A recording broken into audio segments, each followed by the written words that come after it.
Hello hi வணக்கம்ங்க. இன்றைக்கி mutton gravy எப்படி பண்ணுறதுன்னு சிம்பிளான ரெசிபி சொல்லி கொடுக்குறேன்.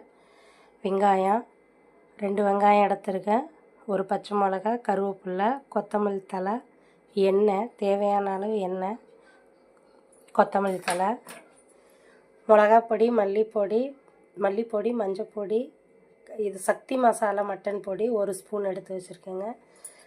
200 கிராம் மட்டன் வாங்கி வேக வச்சு வச்சுருக்கேன். தாளிக்கிறதுக்காக பட்டை கிராம்பு, ஏலக்காய் 2, பெரிய ஏலக்காய் 1, சோம்பு, இவ்வளோ தாங்க. இப்போ கடாயை அடுப்பில் வச்சாச்சுங்க. கடாயை அடுப்பில் வச்சுட்டு கேஸ் ஆன் பண்ணிவிட்டு எண்ணெயை ஊற்றிக்கோங்க. தேவையான அளவு உங்களுக்கு எவ்வளோ எண்ணெய் வேணுமோ அவ்வளோ ஊற்றிக்கோங்க. எண்ணெய் காயட்டும். எண்ணெய் காஞ்சிருச்சுங்க. சோம்பு, பட்டை, கிராம்பு, ஏலக்காயை போட்டு தாளிக்கிறதுக்கு போட்டுருங்க. நல்லா பொரியட்டும். பொரிஞ்சிச்சுங்க. இப்போ வெங்காயத்தை போட்டுக்கலாம். வெங்காயம், பச்சை மிளகா, கருவேப்பிலை, இது 3யுமே ஒன்றாவே போட்டுக்கோங்க. நல்லா வணக்கிக்கோங்க. நல்லா வணங்குது, ப்ரௌன் ஆகிற வரைக்கும் நல்லா வணங்கிருச்சுங்க. இப்போ இதில் நான் ஒரு பொருள் சொல்ல மறந்துட்டேன்.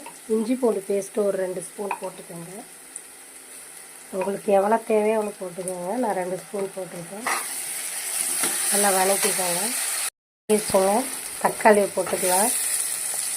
தக்காளி போட்டதுக்கப்புறம் கொஞ்சம் உப்பு சேர்த்துக்கோங்க.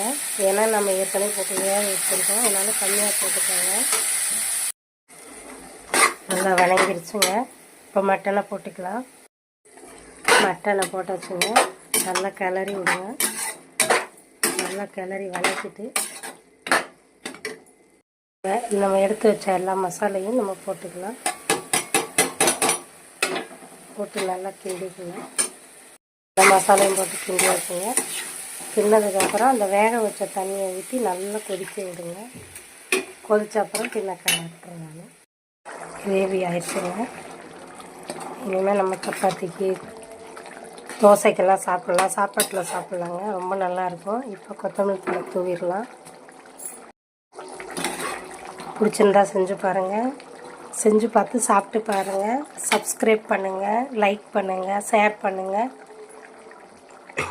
கமெண்ட் பண்ணுங்கள். இன்னும் வேறு ஏதாவது செய்யணுன்னா எனக்கு கமெண்டில் சொல்லுங்கள். பாய்.